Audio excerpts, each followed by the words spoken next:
da saúde, quero falar sobre a fibromialgia. A fibromialgia, ela é considerada uma síndrome, porque ela possui várias condições. E dentre essas condições clínicas, uma que mais a caracteriza é a dor crônica generalizada em todo o corpo. E quem sofre do problema sabe muito bem do que é que eu estou falando, né? Especialmente nos tendões e nas articulações. Outros sintomas que também a pessoa pode apresentar são distúrbios no sono, aquela sensação de fadiga, de cansaço permanente, alterações no humor, ansiedade, sensibilidade, formigamento, especialmente nas mãos, tem mais sensibilidade à dor. Hoje não se sabe qual é a causa da fibromialgia. Então não existe assim um tratamento específico para... Próximo slide. Não existe assim um tratamento específico para curar a doença de acordo com a medicina. O que existe são fármacos, medicamentos que podem ser usados para poder aliviar os sintomas, para que a pessoa possa ter uma qualidade de vida melhor. Agora, é importante que a pessoa que sofre do problema também faça uso de algumas terapias não medicamentosas, para melhorar sua qualidade de vida.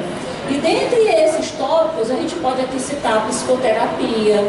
É interessante a pessoa fazer uma terapia para que ela possa saber gerenciar melhor as dores, os sintomas que ela sente, gerenciamento do estresse, aprender algumas técnicas de relaxamento, massagem ajuda bastante no relaxamento muscular, já que é uma das partes acometidas, né, na doença. Hidroterapia excelente, fazer atividade física, começando aos pouquinhos e avançando na medida que a pessoa suporta. E cuidados na alimentação. Próximo slide. Em relação aos cuidados na alimentação, eu queria aqui destacar alguns pontos. Primeiro, evitar tudo que possua cafeína, aumentar a ingestão de alimentos ricos em vitamina C e potássio, com destaque para aqueles alimentos que vocês estão vendo ali. Alimentos ricos em cálcio, como couve, brócolis, agrião, feijão, alimentos ricos em magnésio, como as sementes de um modo geral.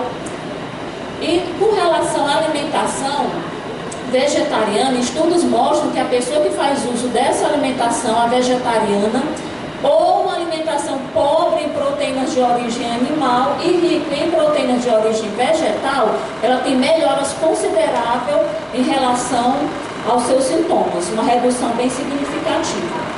E aí, então, a recomendação final é você incrementar o uso de alimentos de fonte de origem vegetal, frutas, vegetais, cereais integrais, hortaliças, e evite a ingestão de alimentos industrializados, alimentos ultraprocessados, que eles são inflamatórios por si mesmos, e a gente sabe que a fibromialgia se caracteriza por uma doença inflamatória. Então, substitui, exclui tudo isso daqui. E para sua reflexão, eu queria deixar essa citação do livro Temperança, página 13 e 14, que diz o seguinte: Jesus é o grande restaurador. Ele, porém, deseja que, vivendo de conformidade com suas leis, cooperemos com ele na recuperação e na manutenção da saúde. Quando fazemos tudo o que podemos para ter saúde, então podemos esperar que os resultados benéficos se sigam. E podemos, com fé, pedir a Deus que abençoe os nossos esforços para preservar a saúde. Ele responderá então a nossa oração, caso seu nome possa ser assim glorificado. Então que Deus te abençoe e te ajude a cada dia a ser um cooperador com Ele na preservação da sua saúde, como templo e morada do Espírito Santo.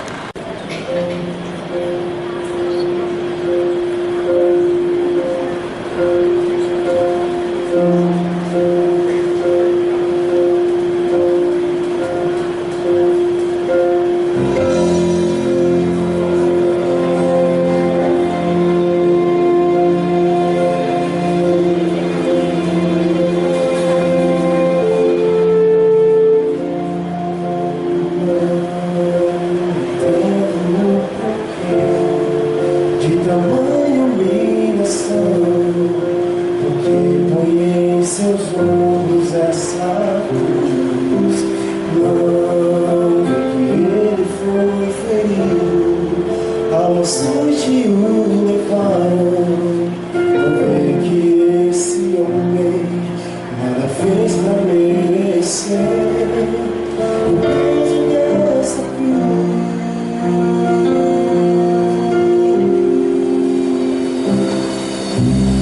Deus ficou ensanguentado, quase mete segue em cima, levado sobreviu a acusação.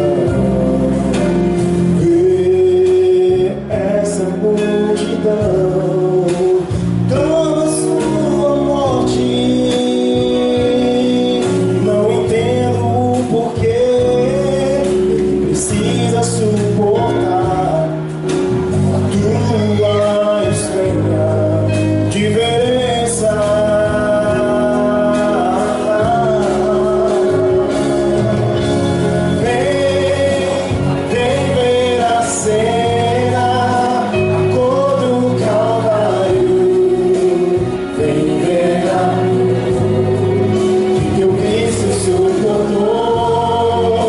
Sem nada te pedir.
feliz sábado. Para nós é uma alegria poder estar aqui com vocês nessa manhã. Vocês dizem amém? Se Deus é por nós, que bom que nós temos Deus conosco, né? Amém. É maravilhoso. Queridos, antes da gente entrar propriamente dito na mensagem dessa manhã, eu queria aproveitar para dar 2 recados muito especiais, tá? O primeiro é um pedido de desculpas em nome da Igreja Central de Fortaleza, do Colégio Adventista, pela sujeira que tivemos aqui no auditório hoje. Vocês sabem que a gente está num contexto de reforma, é um desafio aqui, o colégio também está nessa reforma. Eles estão pavimentando, então tem sido um desafio. E tivemos um probleminha ontem com a questão da zeladoria, e por isso nós tivemos esse imprevisto hoje. E só fomos saber disso ontem à noite, já quase 10 horas da noite, então não tinha muito como a gente resolver mais. Mas já ajustamos aí para a partir do próximo sábado estar mais organizado, minimizando pelo menos a poeira aí em nome de Jesus, tá bom? O segundo é que eu queria convidar o irmão Célio aqui à frente, em nome de Jesus. Então, irmão Célio, você a gente sabe de Deus. Tem algum outro Célio aqui? Não? Vem aqui, chega. Irmão Célio é um dos anciãos aqui nosso da igreja, hoje propriamente é o nosso ancião do dia. E a gente recebeu uma informação muito importante. O irmão Célio está fazendo aniversário hoje, irmãos. Vocês dizem amém? Nem ele sabia disso, ó, gente. Irmão Célio, o Senhor é uma bênção de Deus com essa igreja, né? Nós não poderíamos deixar de passar em branco esse momento. E queremos fazer uma oração que Deus abençoe sobre a sua vida. Antes da gente orar, tem mais alguém que fez aniversário recentemente, está aqui hoje, e gostaria de receber essa oração também? Alguém? Se não houver, nós vamos orar agora. Se houver, queria chamar aqui à frente, em nome de Jesus. Tem alguém aí? Apontar não vale não, gente. Tem que tocar, viu? Só saber se tem. Tem alguém? Ok. Então, irmão Célio, a gente sabe que a vida é uma dádiva de Deus, né? É um presente. E a sua vida é um presente de Deus para essa igreja. A gente no Ministério Pastoral e como funcionário também da nossa igreja, a gente é feliz pela atuação, pelo empenho, pela dedicação do Senhor para essa igreja. Agradeça. Eu aprendi a amar Jesus plenamente aqui nessa igreja, pastor. Tudo que eu sou, tudo que eu tenho, tudo que eu pretendo nascer, né, dado aqui que eu aprendi nessa igreja, através do corpo de liderança que eu tive e tenho, né, e pela busca do Espírito Santo todo dia na minha vida. Isso eu aprendi na casa de Deus. E eu queria só deixar um recado para as pessoas que não deixemos de congregar, irmãos. Porque nós estamos vivendo um tempo muito solene em que Jesus está bem pertinho de voltar. Então, se existe um momento para se congregar, participar das coisas celestiais, é esse tempo agora. Esse é o meu maior presente, é ver essa igreja lotada, assistida pela presença de Deus todos os dias na nossa vida. Esse é o meu maior presente. Vocês dizem amém, povo de Deus? Vamos orar abençoando a vida do irmão Célio nesse momento, em nome de Jesus. Querido Pai Celestial, nós entregamos esse servo nas tuas mãos. Irmão Célio, ancião desta igreja, tem sempre buscado fazer o seu melhor, um homem de paixão missionária, e nós queremos pedir a bênção do Senhor sobre sua vida, sobre a sua família, seu casamento, que o Senhor continue fazendo dele uma bênção para a honra, para a glória de Deus nessa igreja, para a sua família e por todos aqueles que têm o prazer e o privilégio de ter convívio com o irmão Senhor. Nós entregamos a vida dele e a sua família nas tuas mãos nesse momento, em nome de Jesus. Amém. Deus te abençoe, meu irmão. Amém? Olha aí, 20 anos depois dessa, Deus abençoe, irmão Célio. Você não dá nem a salva de palmas para o irmão Célio. Está com sono de amém? Muita gente é tão rápido, começa às 9, acaba a meio-dia quase. Irmãos, vamos abrir a palavra do Senhor, né? A gente não vai perder tempo não, tá bom? Lucas capítulo 19 é o texto que eu escolhi para a gente refletir nessa manhã. Lucas capítulo 19.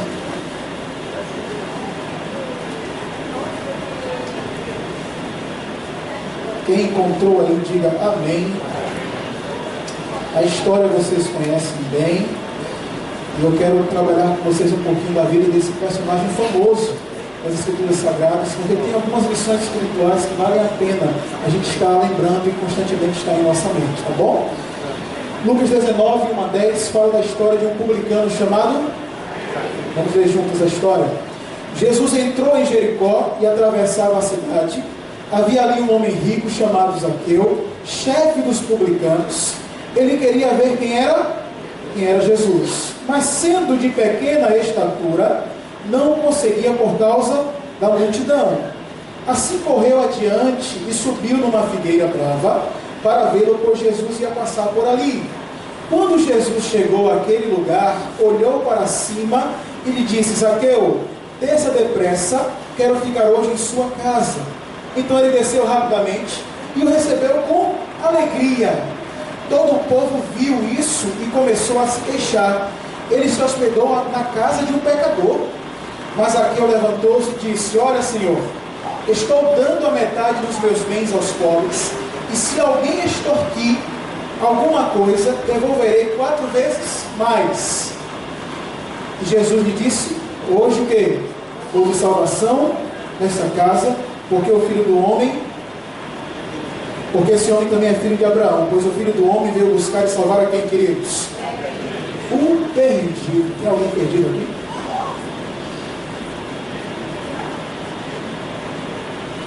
Quem era Zaqueu, queridos? Quem era Zaqueu?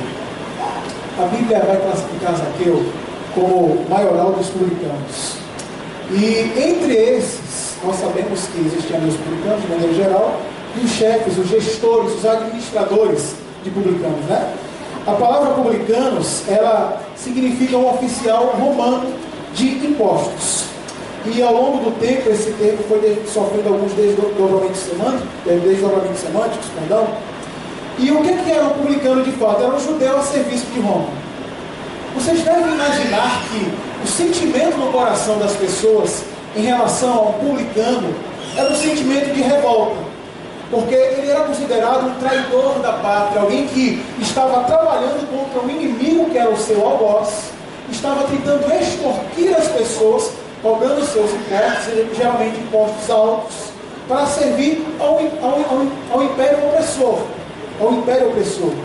Eles eram apenas agentes menores dentro de um sistema, e mais ainda assim eram odiados pela população, ou viviam com a situação do ódio constantemente.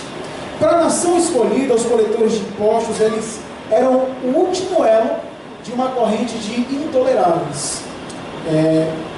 Era o tipo de pessoa que nós estamos aqui num bom ambiente, e quando ele chega, o clima faz o quê? Ele muda completamente. Vocês conhecem pessoas assim? Se está um clima leve ali, de repente o clima pesa.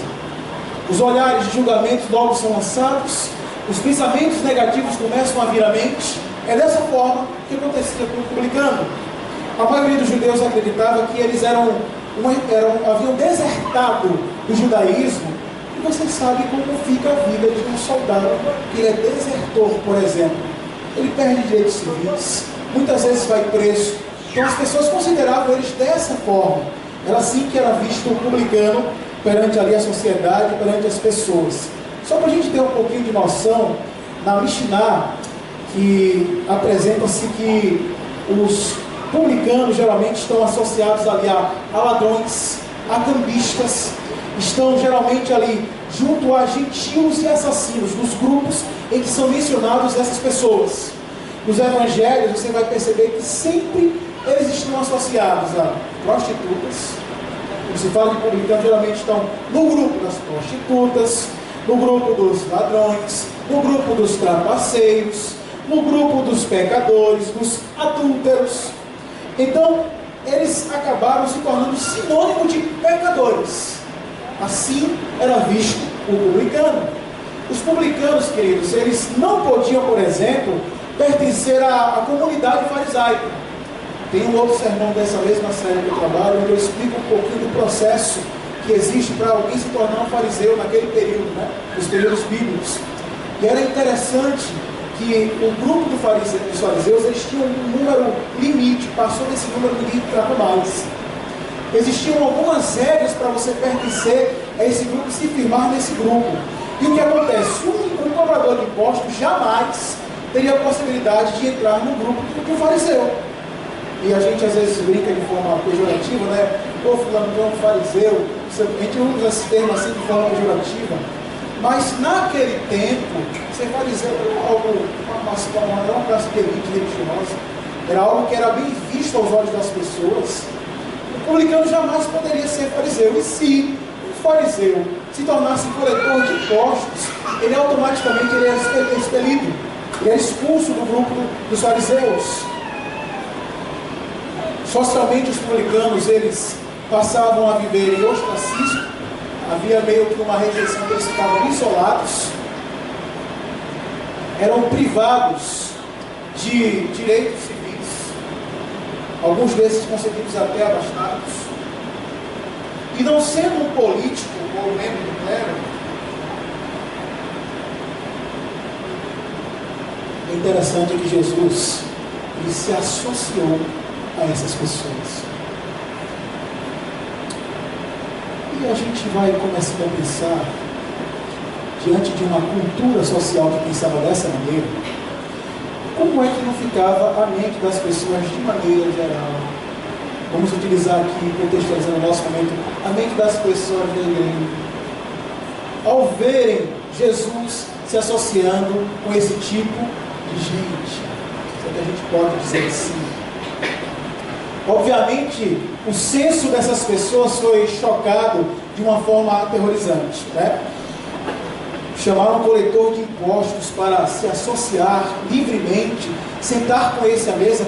As pessoas não se sentavam à mesa com qualquer pessoa. Geralmente você sentava-se à mesa com pessoas com quem você tem um vínculo, uma amizade profunda. Então, quando alguém queria sentar-se à mesa com você, ele queria o quê? Aproximar-se, desenvolver intimidade. E é isso que Jesus faz com alguém que era considerado um pai da sociedade. E embora para a mente judaica a gente possa imaginar que a riqueza era um sinal de prosperidade e da bênção de Deus, os judeus viam dessa forma, a riqueza era vista como um sinal de bênção de Deus e prosperidade. A profissão dele socialmente o condenava, porque para o povo ele havia construído seus bens às custas de quê? De roubo, de corrupção e de... É como a gente geralmente costuma olhar e julgar as figuras que nós temos corriqueiramente vendo aí no mundo político. Como é que a gente geralmente usa? O cara começa a mostrar os bens de um político, pessoal, ladrão, começou a fazer isso com o dinheiro das pessoas. Não é assim que a gente enxerga? Era da mesma maneira que as pessoas enxergavam o publicano. Era da mesma forma. E é interessante que a gente leu no verso 8. Qual foi a declaração de Zaqueu no verso 8? Olha aí para mim, por favor. Quem lembra que está aí no verso 8, que a gente leu agora há pouco? Olha aí na sua Bíblia. Resolvam dar aos pobres o quê? Se ele estava desejoso de restituir aquilo que havia defraudado, ele não se acusou, mas ao mesmo tempo ele deixa no ar a ideia de que provavelmente ele havia feito isso. Ele havia sido corrupto. Essa era a ideia que estava aqui sendo colocada. E eu lembro de um pensamento de Shakespeare que ele disse que o que importa não é o que você tem, mas quem você tem. Quem você tem. A gente analisa aqui a história de um homem que tinha uma estabilidade financeira, coisas que a gente hoje cultua em nossa geração, ou almeja em nossos dias. Era um homem que possuía uma boa família, é outro valor que a gente geralmente atribui para que a gente possa ter uma boa vida. Mas era um homem sem amigos, era um homem que estava sendo rejeitado pelos preconceitos de uma nação que culturalmente já era o quê? Opressora. Ele estava condenado a viver uma vida infeliz, mesmo tendo alcançado coisas que para nós, ainda hoje, são coisas que nós consideramos como sinal de quê? De coisas boas, grandeza, status, fama, recursos, poder. Ele alcançou tudo isso, mas estava condenado a uma vida infeliz. Isso me lembra, me faz pensar na seguinte questão: que tipos de riquezas a gente está almejando para a nossa vida? Que tipo de riquezas você tem almejado para si mesmo? Hoje Deus está nos convidando, queridos, através dessa história, a fazer uma avaliação das nossas prioridades. Eu digo isso para vocês com carinho no coração, porque, embora a gente cultive grandes sonhos, todos vocês têm sonhos, sim ou não? Sim ou não? Temos sonhos. Nós não temos sonhos no nosso coração. Mas a pergunta é, até que ponto vale a pena alguns sacrifícios que a gente escolhe fazer para alcançar esses sonhos? Onde nós mais estamos investindo, por exemplo, os nossos recursos? E a resposta para isso, muito obrigado, Senhor. A resposta para isso é muito reveladora, porque a Bíblia diz que onde está o teu tesouro, estará também o teu o quê? Quer saber onde estão as tuas prioridades? Começa a olhar onde você mais tem investido. É sadia sob a lente da Bíblia a maneira como estamos lutando para alcançar os nossos sonhos. Quando nós colocamos numa ordem de prioridades, eu vou dizer aqui para vocês, por exemplo, Deus, família, igreja, trabalho, qual o grau de importância essas coisas de fato têm tido em nossa vida, e a ordem dos fatores aqui altera o resultado daquilo que nós almejamos na vida. Estão essas prioridades no lugar certo, ou outras prioridades que você tenha? Porque por sua profissão, Zaqueu, ele abriu mão de muitas coisas. A primeira delas foi a dignidade pessoal. Como assim, pastor? Ele desejava instituir, como eu já mencionei, e por isso já indica que ele havia se corrompido. Ou seja, ele se envolveu na corrupção para alcançar aquilo que ele almejava. Pense como a família desse homem, quando chegava, por exemplo, vamos dizer, na sinagoga, os olhares atravessados,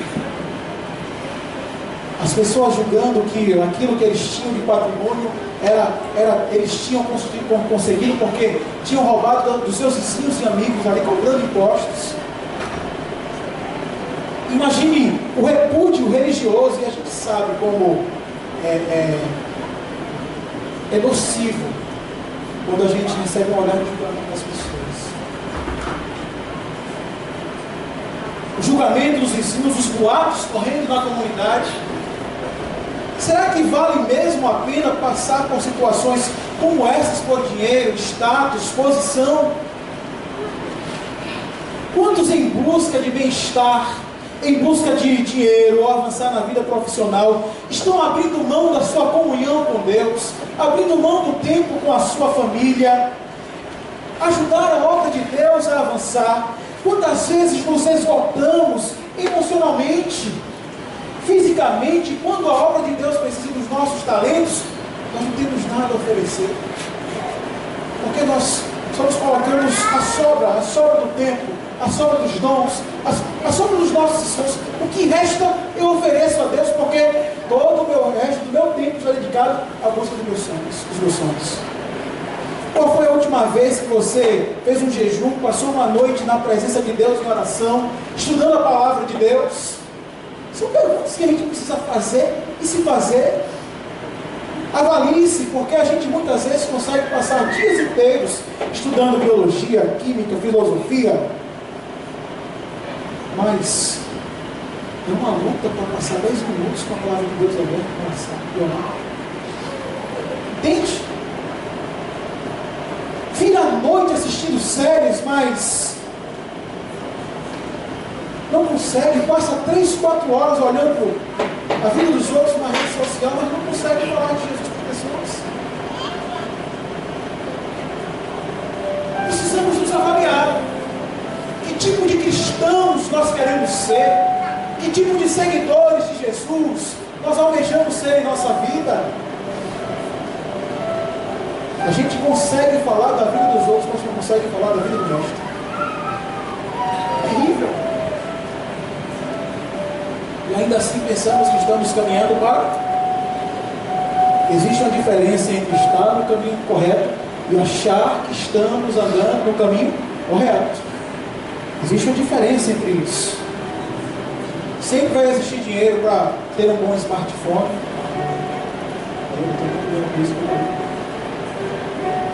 Adquirir um vestuário dispendioso. Colocar um tablet na mão de uma criança sem avaliar o conteúdo que ela está observando, porque você só quer que ela passe o tempo dela ali e deixe em paz. Não é um problema ter as coisas, queridos. O problema é o amor da gente estar onde? Nessas coisas. E enquanto isso, a gente deixa Deus sempre o quê? De lado, à margem. E aí vamos criando desculpas, sabe? O conselho bíblico de Provérbios, capítulo 23, verso 4 é: não se esgote para obter riquezas, não se acabe, não define para isso. Hebreus 13:5 diz que o seu modo de vida seja livre do amor ao dinheiro. Fiquem satisfeitos com as coisas que você tem. Provérbios 11:28 diz que quem confia nas suas riquezas cairá. É bíblico. Eu digo, Jesus está falando contra o dinheiro ou com a maneira como lidamos com ele? Você entende a situação? Se fosse algumas perguntas, eu vou fazer essas perguntas aqui, só para a gente pensar juntos. Eu sou atraído por esquemas de enriquecimento rápido? Acabo fazendo amizade com pessoas que estão sempre falando sobre dinheiro e as coisas que têm? Estou disposto a mentir ou fazer coisas desonestas para ganhar dinheiro? O dinheiro faz com que eu me sinta importante? Estou sempre pensando em dinheiro? A minha atitude com relação ao dinheiro está prejudicando a minha saúde e a minha vida familiar? São perguntas importantes que devemos se fazer. Veja alguns princípios importantes para a gente. Quando Zaqueu estava buscando um caminho de mudança, um recomeço em sua vida, ele começou buscando de forma pessoal ter uma experiência com quem? Com Jesus Cristo. Não existe avivamento sem comunhão, não existe vida espiritual sem oração, não existe conhecimento de Deus sem palavra de Deus na vida. Não tem como. Eu quero uma igreja viva, sim ou não? Eu quero ser uma pessoa cheia do Espírito Santo, sim ou não? Mas como se eu não separo o tempo para Deus na minha agenda? Eu tenho que me perguntar isso, se o querer e o fazer estão alinhados. Não há restauração sem viver uma experiência pessoal e real na presença de Deus.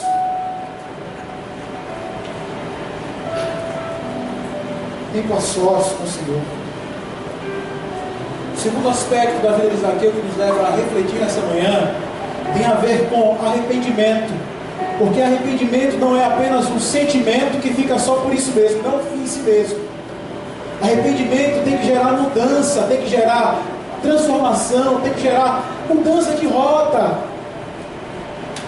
E ali, na história de Zaqueu, nós vemos as evidências de um arrependimento genuíno. Que evidências são essas, pastor? Primeiro ali há um quebrantamento de coração.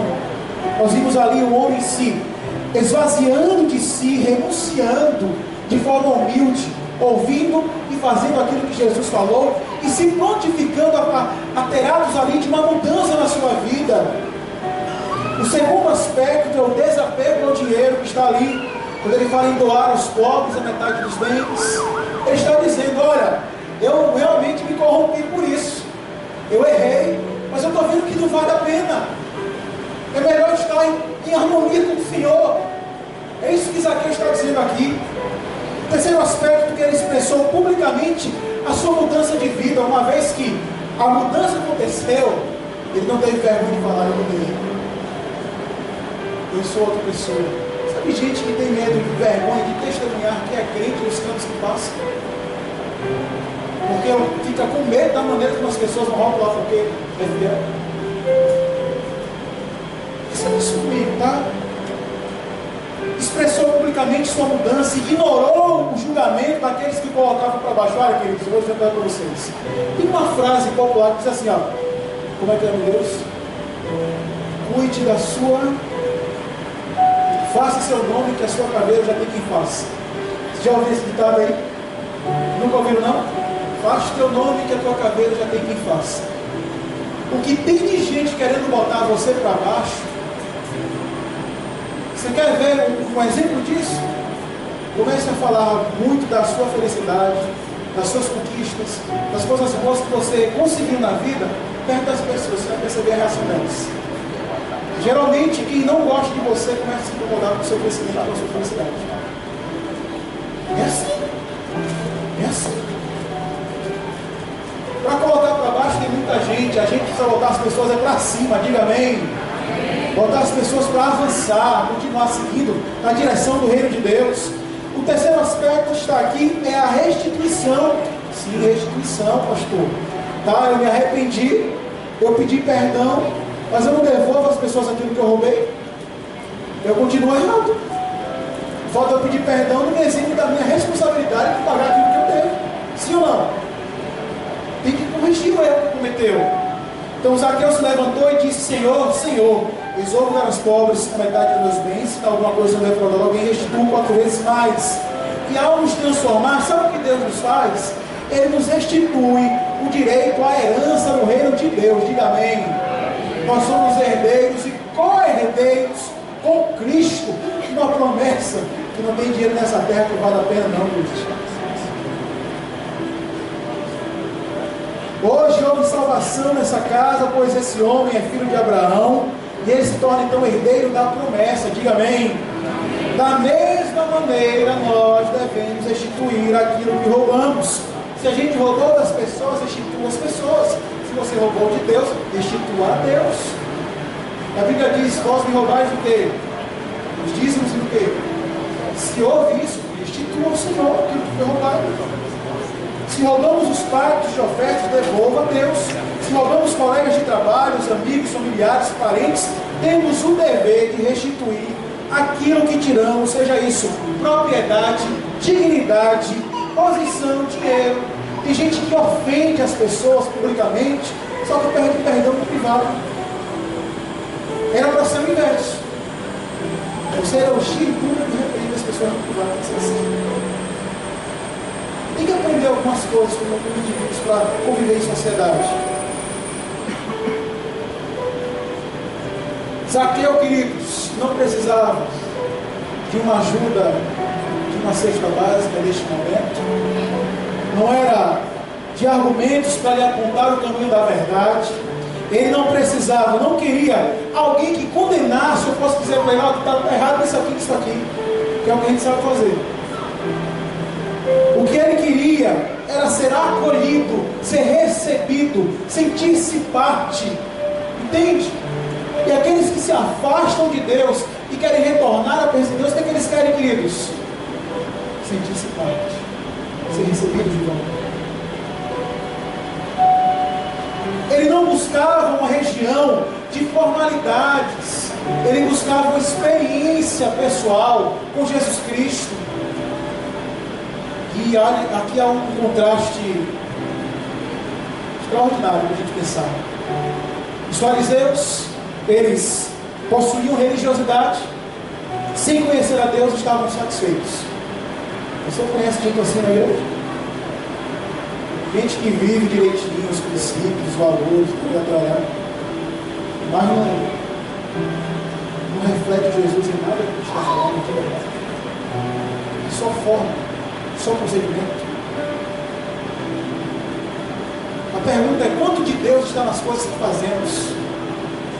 Quanto de Deus está nas coisas que empreendemos? Quanto de Deus está na maneira como realizamos as coisas? Zaqueu foi despido de sua religiosidade para conhecer o Salvador. Os fariseus nasceram ouvindo a lei de Moisés e as restrições e seguiam sem questionar, olhavam para a lei. Não tem nada de errado com a lei, viu, queridos? Só refrisando isso aqui para quando dizer que eu estou dizendo a coisa como disse, viu? Não tem nada de errado com a lei. A questão é a maneira como nós interpretamos e vivemos as coisas. Porque uma coisa é o que Deus diz, a outra coisa é o que eu acho que Deus diz. São diferentes. Zaqueu estava buscando olhar para o Deus da lei, que que ao invés de impor regras para salvá-lo, oferecia sua graça para a felicidade. Diga amém. Enquanto os fariseus barganhavam com Deus através das obras, Jesus ofertou a salvação a ele gratuitamente. Graça. Queridos, Deus acolhe o coração genuinamente arrependido. Você diz amém por isso? Pastor, existem áreas da minha vida nessa manhã que eu preciso de uma restauração de Deus. Deus acolhe o coração genuinamente arrependido. Pastor, tem pecados que eu preciso abandonar. Tem situações de corrupção com as quais eu estou envolvido. Tem situações de infidelidade que eu preciso corrigir. Deus acolhe o coração genuinamente arrependido. Ele acolhe.